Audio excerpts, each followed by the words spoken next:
Buenas tardes y bienvenidos a su programa Salud TV. Estamos en el martes 23 de enero, listos para tratar un tema muy delicado, pero muy importante para todos esos padres que en este momento tenemos hijos adolescentes, porque me incluyo. Este es un tema que hay que verlo y ponerle la atención debida. Alcoholismo en adolescentes. Veamos la siguiente cápsula y al regresar les presento a nuestros invitados.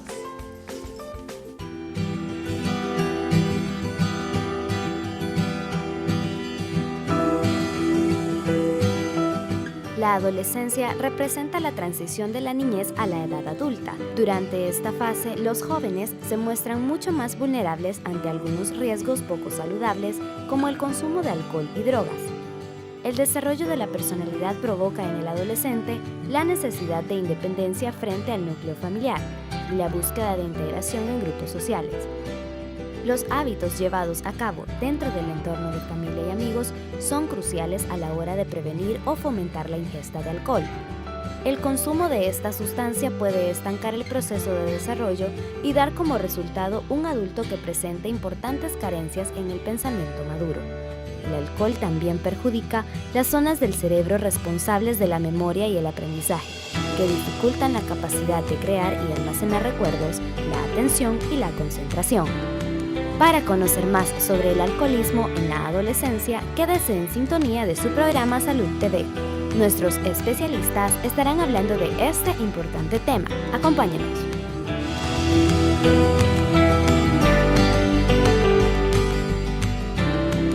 Bueno, y para hablar de este interesantísimo tema, le damos la bienvenida a nuestro amigo psicólogo licenciado Mario Echeverría. ¿Qué tal, licenciado? ¿Cómo está? Todo bien, nuevamente acá con un tema bien importante e innovador en cuanto a abordarlo nuevamente, ya que el alcoholismo hoy en día en la adolescencia se está desarrollando a gran escala.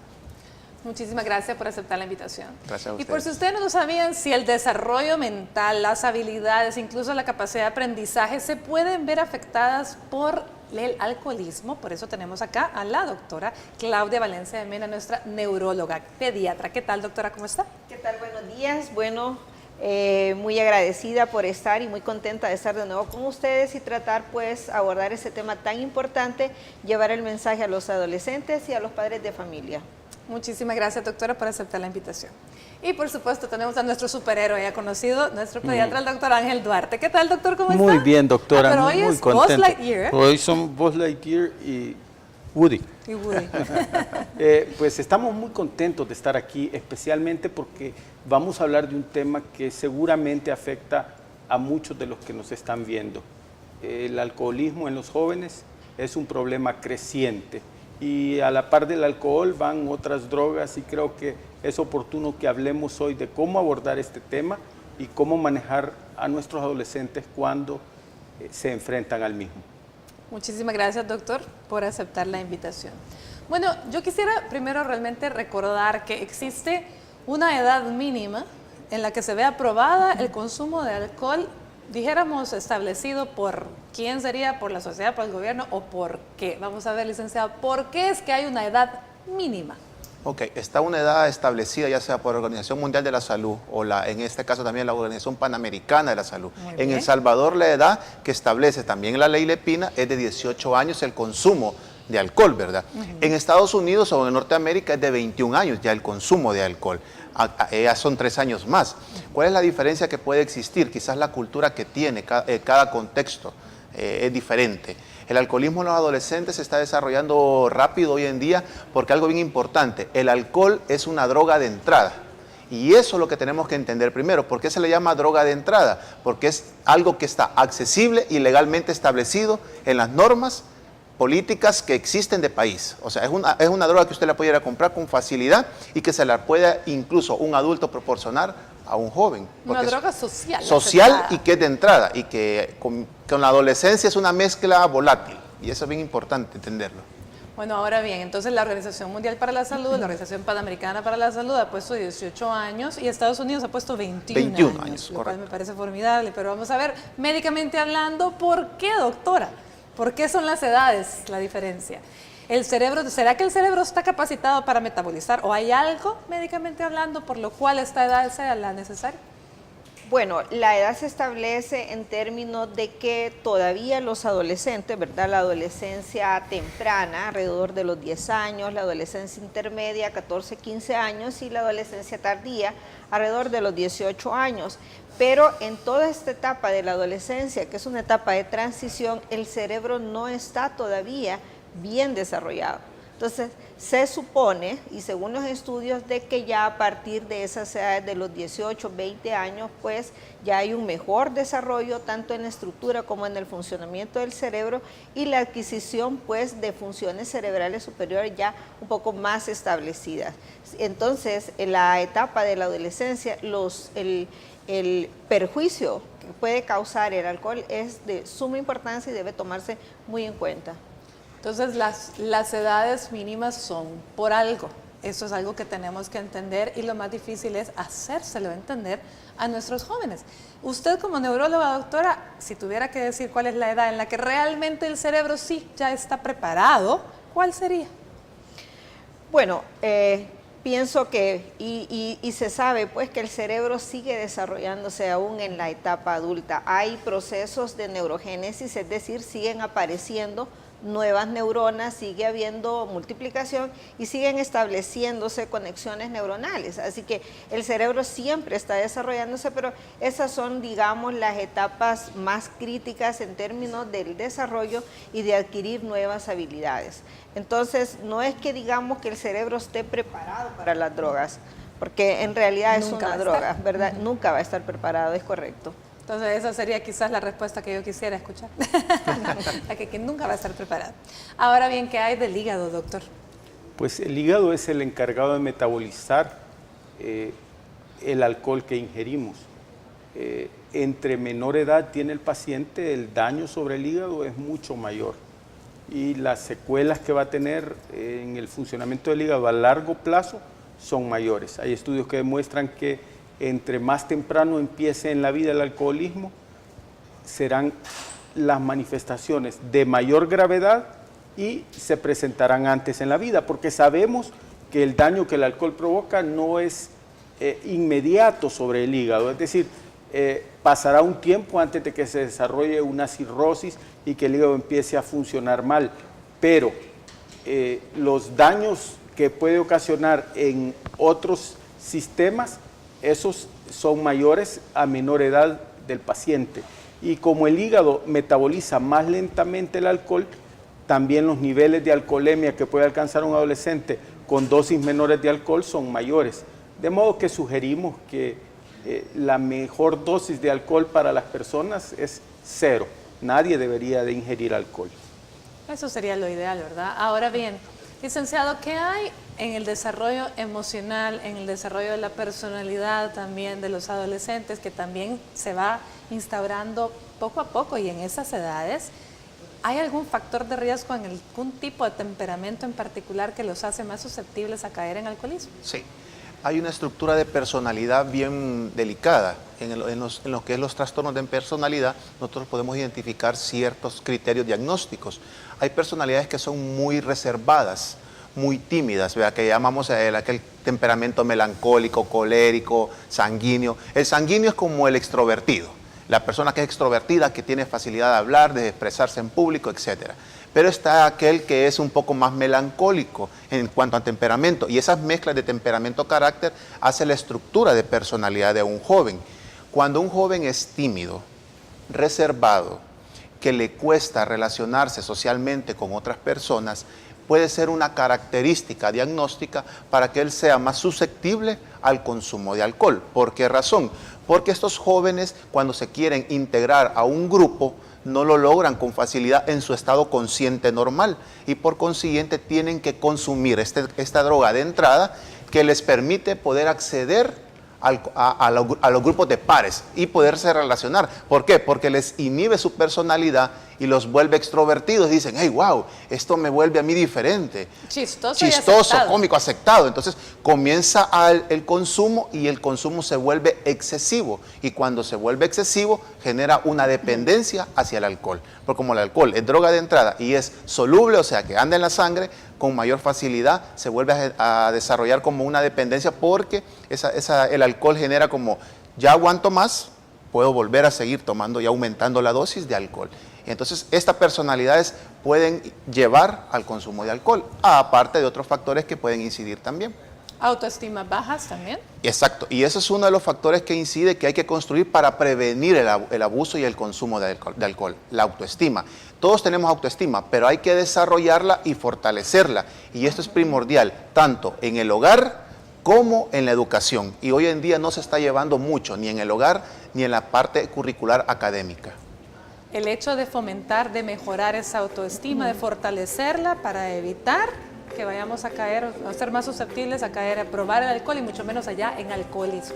Así es. Bueno, escuchemos el avance TN21 con Astrid Ábalos y regresamos con más de este interesante tema.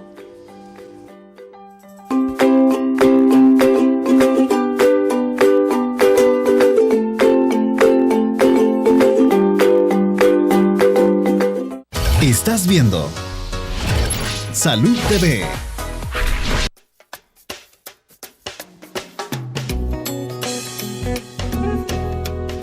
Por problemas familiares a veces.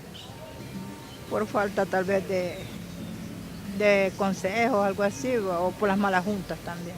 Hay veces que por desprecio, por que la familia, digamos, algún malentendido, problemas en la familia o sin trabajo y no hayan que hacer, agarran ese vicio de estar tomando. Que quieren agarrar los vicios que no pueden agarrar, ¿va? Es como que los aconsejan los papás, no hacen caso. A veces porque están enamorados también. Tal vez porque tienen problemas hacia la familia, pues, o tienen alguna dificultad que ellos piensan que con eso lo remedian todo, pues. A veces son cositas que los agarran quizás desprevenidos y cuando vienen a caer en eso ya no pueden salir demasiado tarde.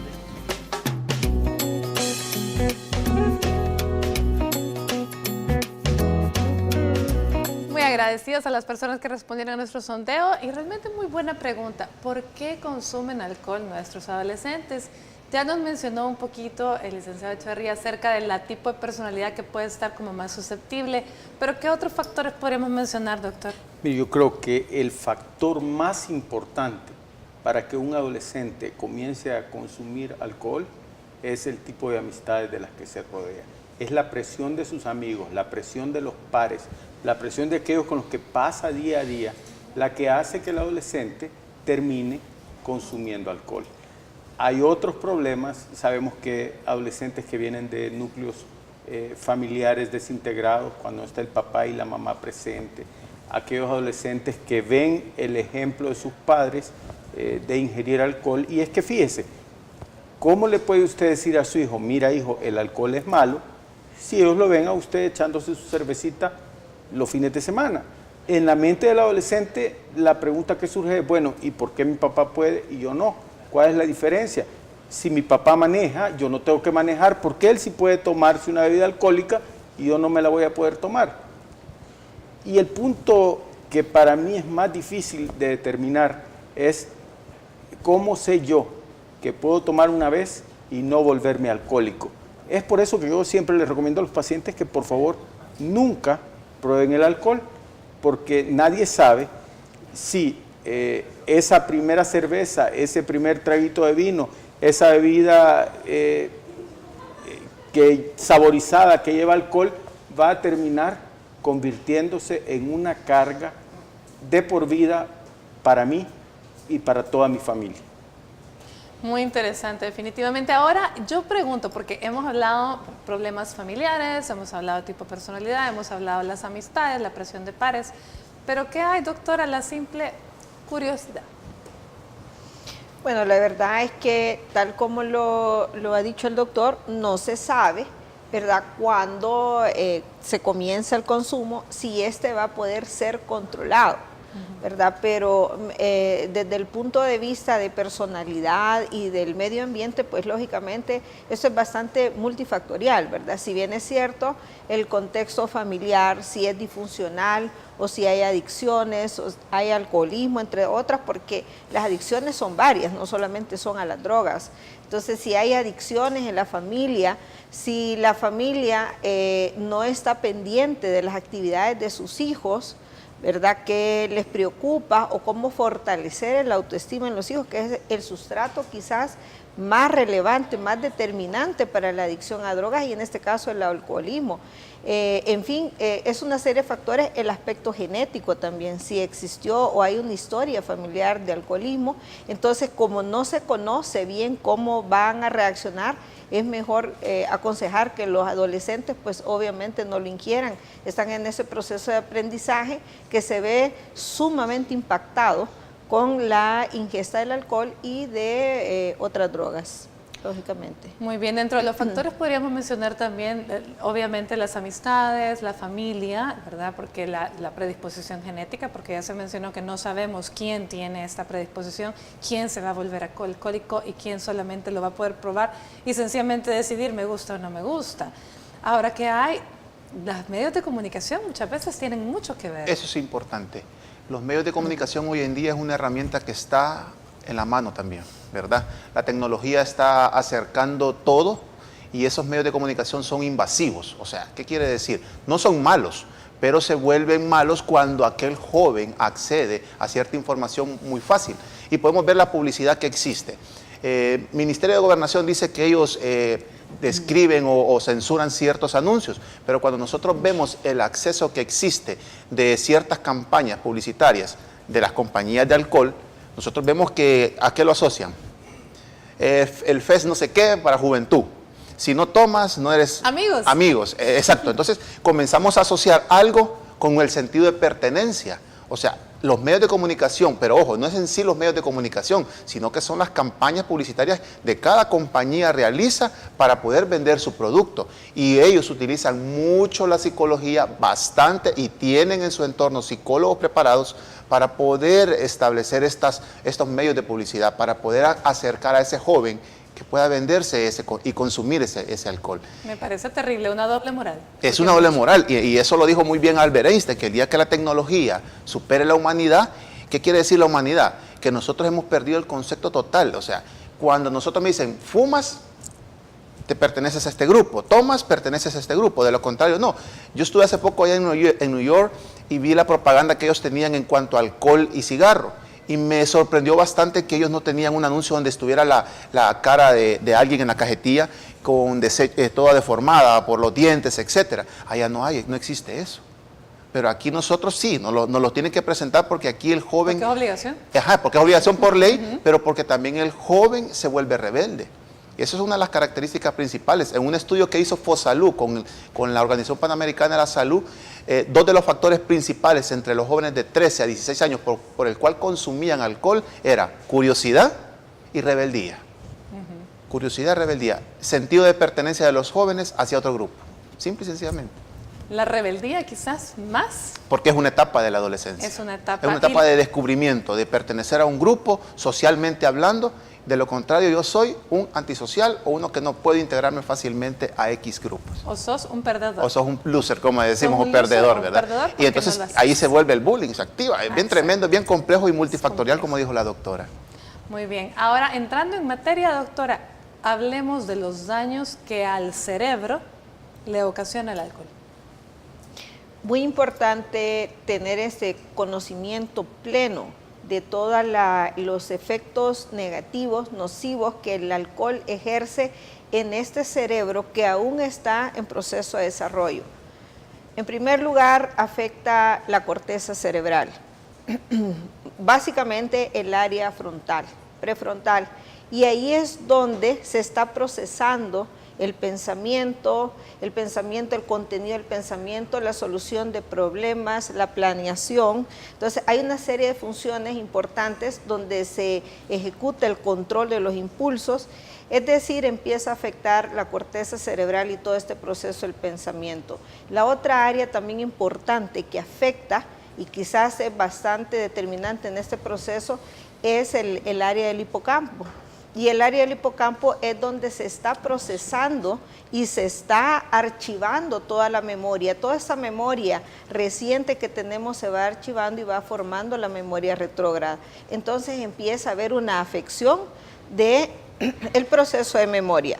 La otra parte también el cerebelo, y por eso empieza a afectar todas las conexiones y las funciones cerebelares, y por eso cuando hay una embriaguez pues se pierde el equilibrio, se pierde el control de los impulsos, los mecanismos que inhiben los impulsos están totalmente abolidos, ¿verdad? Entonces por eso la embriaguez produce estas alteraciones conductuales de impulsividad, la gente grita, la gente agrede, los jóvenes agreden, los jóvenes pueden manejar sin pensar que van a tener un accidente, en fin.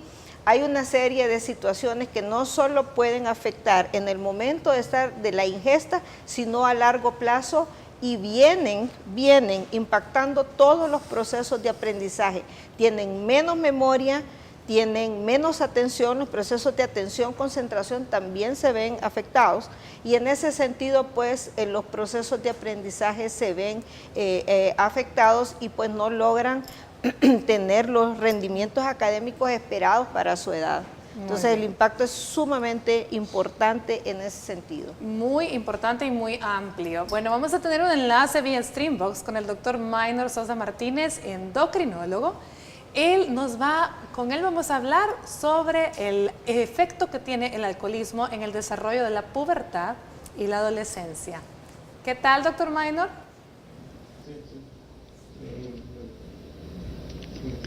¿Qué tal? Mucho gusto saludarles tanto a la teleaudiencia como a ti, Elisa, y a los médicos invitados. Es un placer. Realmente el alcoholismo en la adolescencia también implica mucho el desarrollo hormonal. A veces pensamos que hormonas se refiere únicamente al desarrollo de caracteres sexuales secundarios, a la fertilidad, a la reproducción.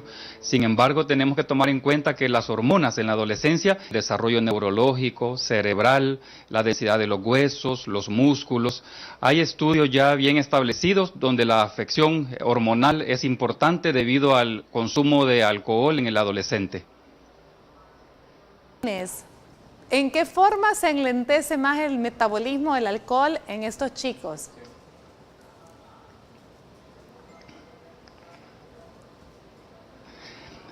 El problema es que el consumo del adolescente, el consumo del alcohol, tiene unas características bastante particulares. Generalmente son como los atracones o los consumos excesivos,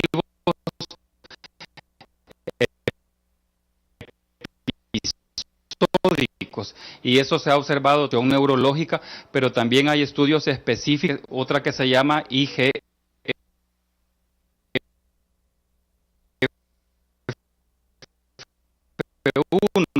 que es un factor de crecimiento similar a la insulina.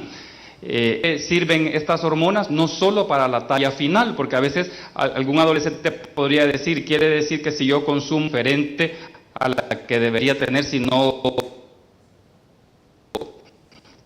consumo alcohol.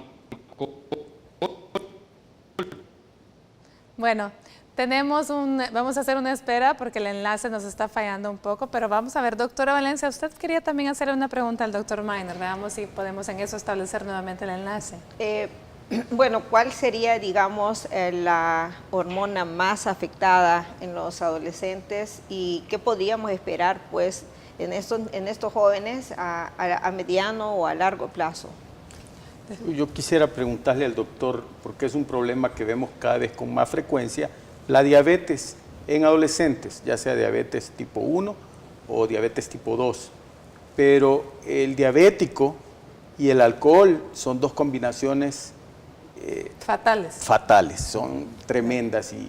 ¿Y cómo hace él para manejar a sus pacientes adolescentes diabéticos cuando se exponen al alcohol? Muy bien, entonces es importante saber definitivamente cuál es la hormona más afectada y de la misma forma, pues si es insulina, si estamos hablando, pues el diabético ¿verdad? Definitivamente va a metabolizar más lento. ¿Y cuáles son los efectos que puede tener a largo plazo el alcoholismo en esta enfermedad que de por sí ya es degenerativa? Bueno, en lo que logramos la reconexión con el doctor Minor, veamos si ya la tenemos. Bueno, todavía no. Vámonos entonces a una pausa comercial y volvemos a tratar de seguir con este interesante tema. Ya volvemos.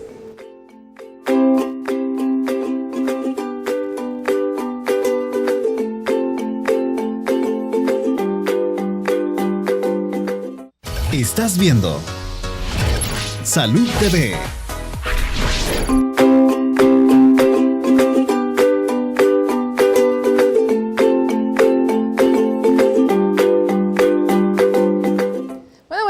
Sé que está almorzando, nosotros continuamos acá en nuestro programa, ya reiniciamos esa conexión con el doctor Minor Martínez. Minor, tenemos las preguntas, ¿cuál es la hormona más afectada en el alcoholismo y adolescencia? ¿Y cómo haces tú para manejar a los adolescentes diabéticos con problemas de alcohol?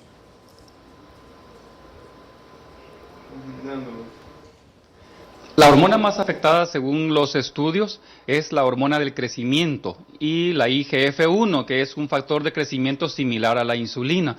También la testosterona se ve afectada, pero mencionaba que no necesariamente es la talla final lo que va a verse afectado, sino la densidad de hueso y la masa magra muscular, es decir, menos masa magra muscular y más tejido adiposo.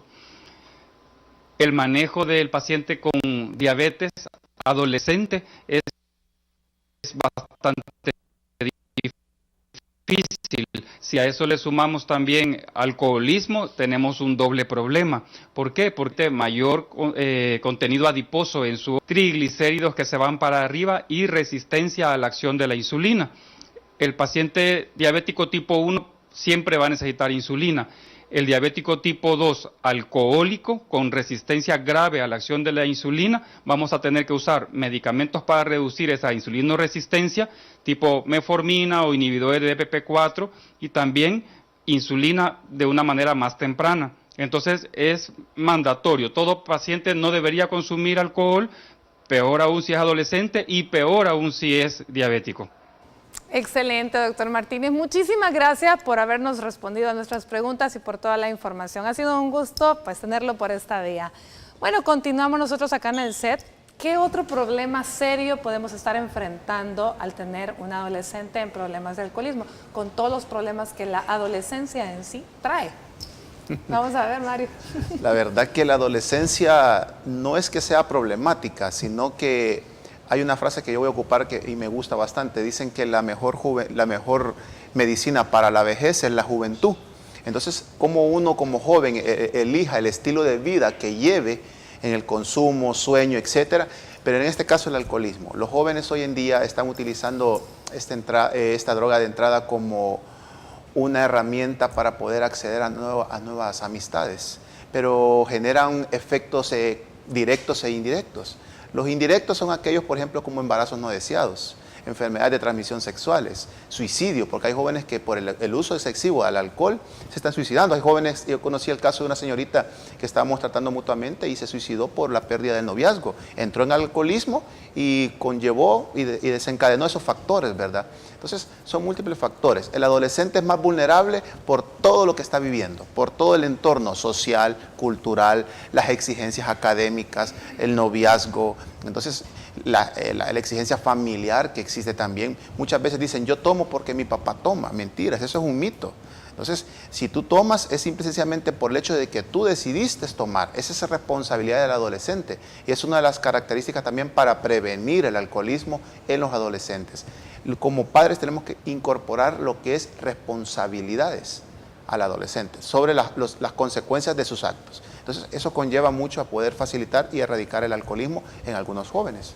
Ahora bien, Mario, o sea, mencionabas que muchos adolescentes podrán poner como pretexto, es que yo tomo porque mi papá toma. Correcto. Pero fíjate que hay una situación bastante interesante, y no sé en tu experiencia con jóvenes, pero hay muchos jóvenes que son hijos de padres que consumen alcohol, tal vez no en calidad de alcoholismo, pero lo consumen constitucionalmente y realmente les ocasiona malestar a los hijos y muchos rechazan por completo el alcohol. Exacto, se vuelve una conducta espejo. ¿Qué quiere decir? que el rechazo existe porque yo ya lo viví y estoy experimentando esa vivencia y a mí no me agrada ver a mi papá en este estado, discutiendo con mi mamá, que exista violencia en el hogar, etc. Entonces dice, yo no quiero ser esta persona. Aunque yo ame a mi padre, pero yo no quisiera ser o convertirme en ese adulto. Entonces hay jóvenes que es como una técnica de confrontación que ellos mismos evalúan y dicen, no, bueno, yo no me quiero ver así, entonces lo evito, ¿verdad? En mi caso personal, por ejemplo, yo sí tengo familiares que han tomado, pero yo no tomo ni fumo. Entonces es bien variable esto. Entonces va a depender mucho de la estructura del joven, va a depender mucho de su contexto social donde se esté desenvolviendo también. Eso es vital hoy en día, porque como dijo muy bien el doctor, hay amistades que cuando uno sabe que no toman, a mí cuando, mira Mario, mira Mario, mira Mario, mira Mario, pero como yo les pongo un stop, entonces también va a depender de uno el consumir o no. Muy bien. Ahora, ¿existe una forma en la cual podemos medir? Porque alguien puede estar diciendo, pero ¿cómo sé si soy alcohólico? ¿Porque salgo 3 veces al mes? ¿O porque, en qué punto es esa línea delgadita, doctor Duarte? Bueno, el adolescente no debería tomar nunca, porque está prohibido por las leyes. Pero el momento en que usted deja de tomar socialmente y empieza a necesitar tomar licor en cualquier momento del día, cuando usted siente que el licor le hace falta, cuando comienza a tener síntomas de dependencia, en ese momento usted está muy lejos y va a ser tremendamente difícil revertir eso. Me identifico mucho con lo que decía el licenciado Mario porque personalmente viví en un hogar donde mi papá tomaba demasiado, vi todos los problemas que eso le acarrió a la familia. El alcohólico daña su salud definitivamente, pero daña la salud de los demás, daña la salud mental de todos los que le rodean, daña la salud física de los otros. Mi mejor amigo en la adolescencia era un joven que vivía frente a mi casa y tengo bien clarito en mi mente el día que uno de sus hermanos llegó a mi casa a tocar la puerta diciéndome, Ángel, vení, ayúdanos porque mi papá, que era alcohólico, está ahorcando a mi hermano. Y llegamos y entre todos detuvimos al señor que estaba actuando fuera de sí. El alcohólico daña la salud de los demás cuando se sube al carro y ocasiona un accidente. El alcohólico daña la salud de los demás cuando embaraza a alguien obligándola a tener relaciones sexuales con él, o cuántos embarazos en adolescentes han sido concebidos gracias a unas cuantas copitas de más. Entonces, para un adolescente, cualquier dosis de alcohol es excesiva. Ahora, para nosotros los adultos, el momento en que empezamos a necesitar tomar, el momento en que sentimos ansiedad, no nos sentimos bien si no tomamos, en ese momento estamos ya también dependiendo del alcohol. Muy bien, dígame, Mario. Y hay una clasificación diagnóstica para ello también, que es el CIE-11 o CIE-10, que es el que utiliza la Organización Panamericana de la Salud o la Organización Mundial de la Salud. Ahí nosotros podemos encontrar lo que es el trastorno o síndrome por dependencia al alcohol y todos sus derivados, los factores médicos, fisiológicos, psicológicos. Y ahí están los criterios diagnósticos donde establecen las pautas para poder identificar si yo soy o no un alcohólico. Ese manual es el CIE, significa Clasificación Internacional de Enfermedades, ¿verdad? Entonces, es considerado el alcoholismo una enfermedad. Claro. Y por consiguiente hay diagnósticos que establecer. Por ejemplo, cuando hay un abuso excesivo y que tiene que ver mucho también con el patrón y el volumen de alcohol que se da. El patrón es con qué frecuencia yo estoy bebiendo, ¿verdad?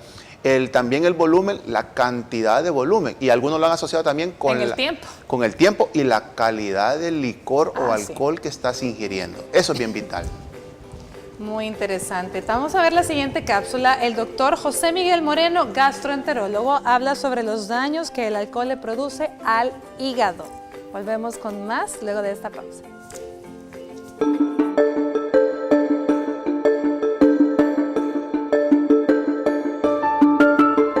Hola, soy José Miguel Moreno, médico gastroenterólogo. Agradezco a Salud TV, Canal 21 por la invitación. Vamos a conversar sobre el daño que el alcohol puede causar al hígado. Bien, tomar alcohol no es malo, es una costumbre socialmente aceptada. Sin embargo, el abuso de alcohol sí puede ser perjudicial. ¿Cuánto puede ser saludable y cuánto puede ser dañino? Se dice estadísticamente que 2 tragos al día pueden ser saludables, permitidos. 2 tragos pueden ser igualmente 2 cervezas, 2 whiskies sencillos, 2 copas de vino, y eso es equivalente uno con el otro. Si se pasan esas cantidades, las estadísticas dicen que el 1% de esta población que abusa del alcohol tomando más de 3 copas al día de cualquier alcohol va a estar en riesgo de desarrollar una condición que se llama cirrosis hepática. Antes de pasar a cirrosis hepática puede existir también la hepatitis alcohólica, que no tiene nada que ver con la hepatitis viral u otras causas de hepatitis. Estos pacientes con un daño por hepatitis aguda se pueden poner ictéricos, que es coloración amarilla, fiebre, malestar, igual que una hepatitis.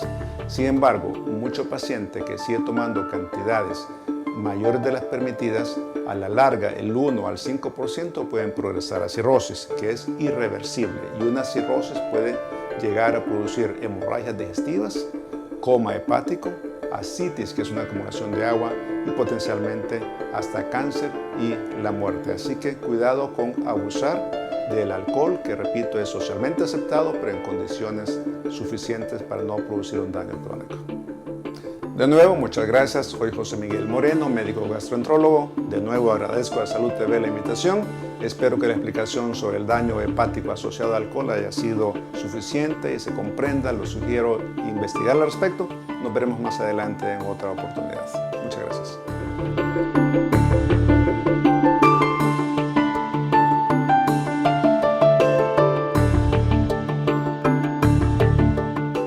Estás viendo Salud TV.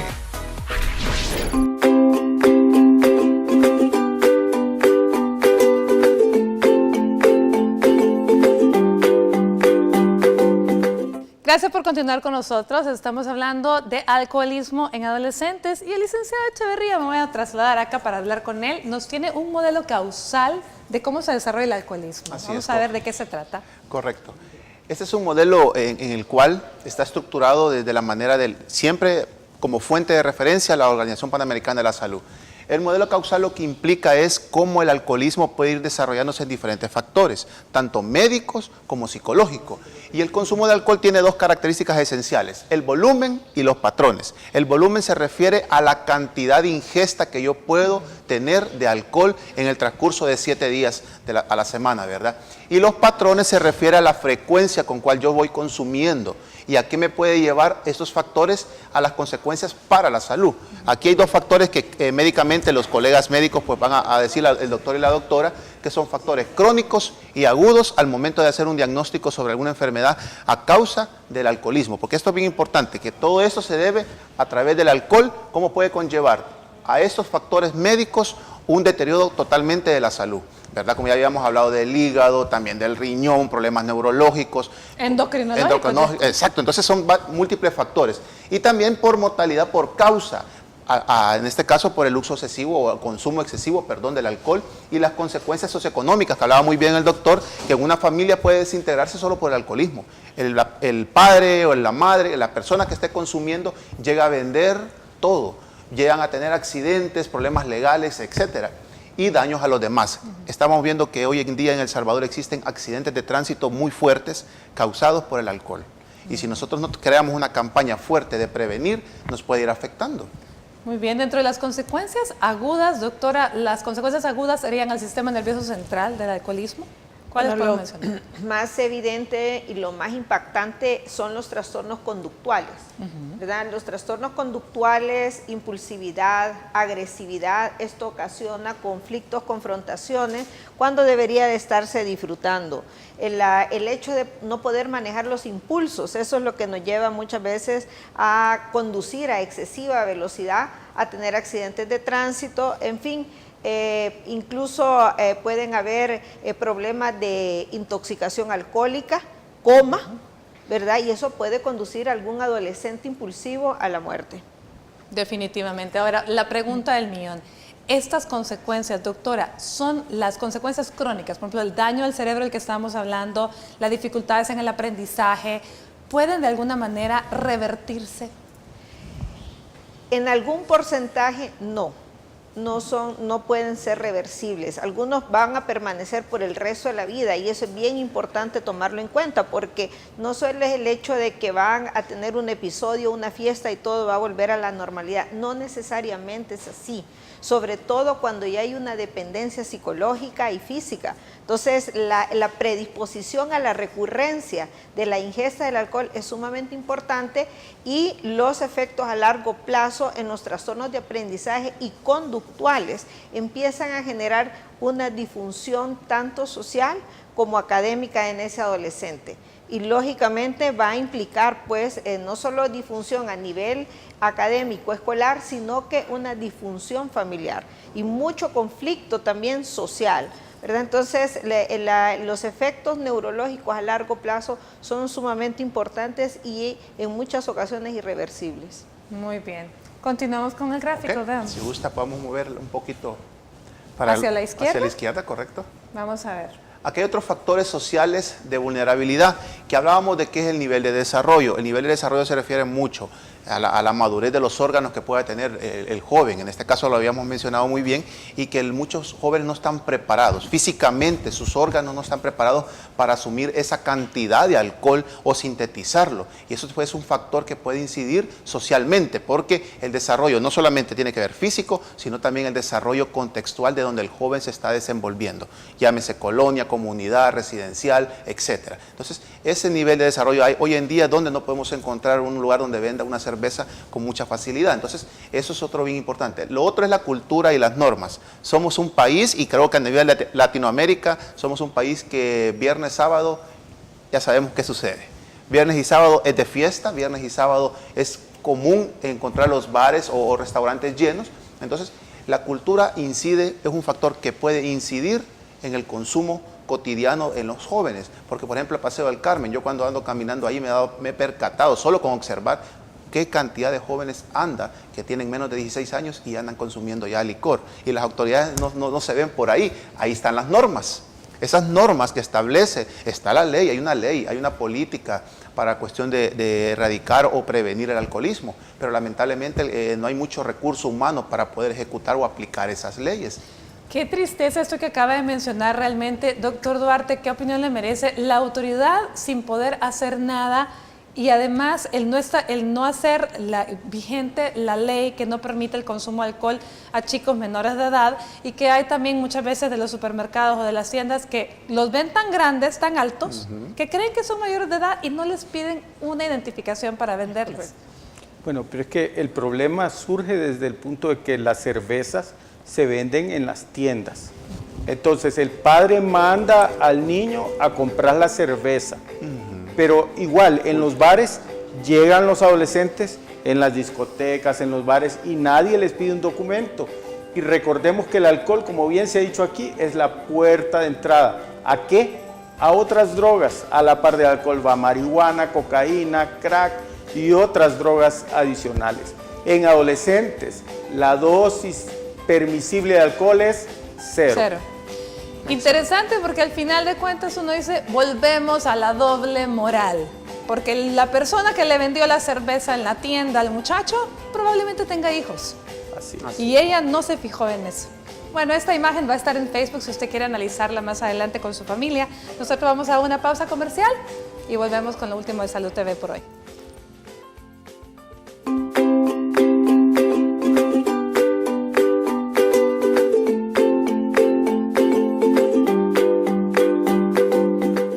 Estás viendo Salud TV.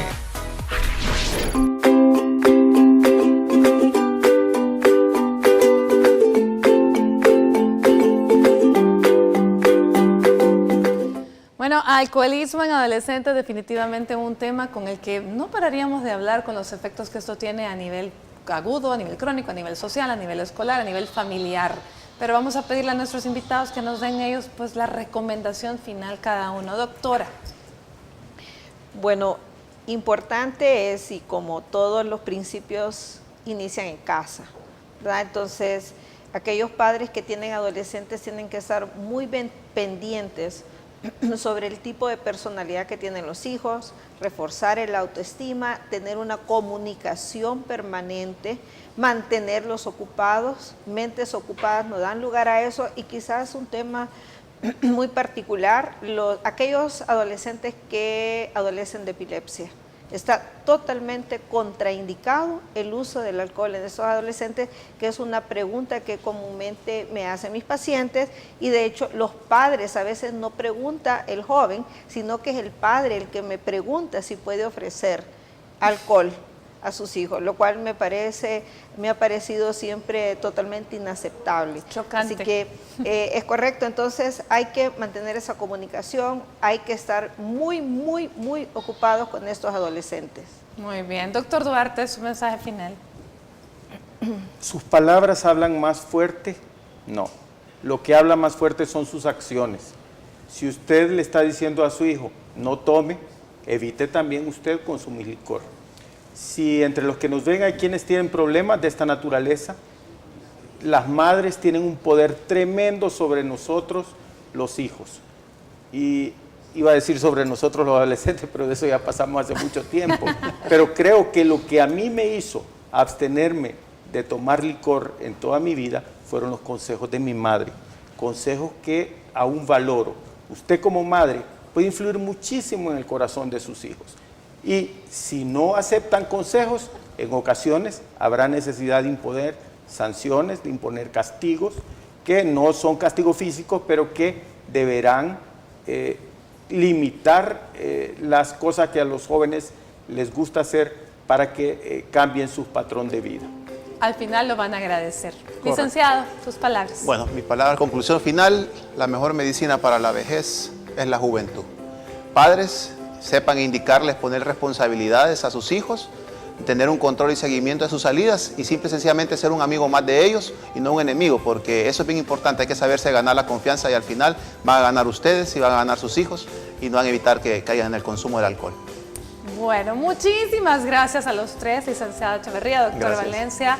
Doctor, definitivamente gracias por habernos acompañado, gracias a ustedes que permitieron que entráramos en sus hogares. El día de mañana un tema dedicado al sexo masculino y, ¿por qué no, también al femenino? Porque nos interesa la eyaculación precoz. Por hoy, que tengan una linda tarde de martes, que Dios los bendiga.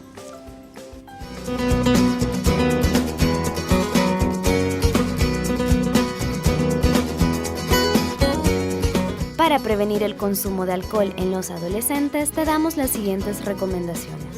Mantén con tus hijos una comunicación fluida. Si ellos perciben que al contarte algo van a ser escuchados, es más fácil que acudan a ti ante cualquier duda o problema que pueda surgirles. Establece normas y límites claros respecto al alcohol. Es importante dejarles claro que no les permitirás su consumo en la adolescencia, porque supone un grave riesgo para su salud y es tu obligación protegerles cuando son menores de edad. Enséñales a decir no, a pesar de la presión de grupo. Por esto es posible que, aunque tus hijos no beban alcohol, sí haya gente dentro de su grupo que lo hace y puedan recibir la presión de beber. La importancia de confiar en sí mismos y a negarse a hacer aquello que saben será perjudicial es un seguro de vida para ellos.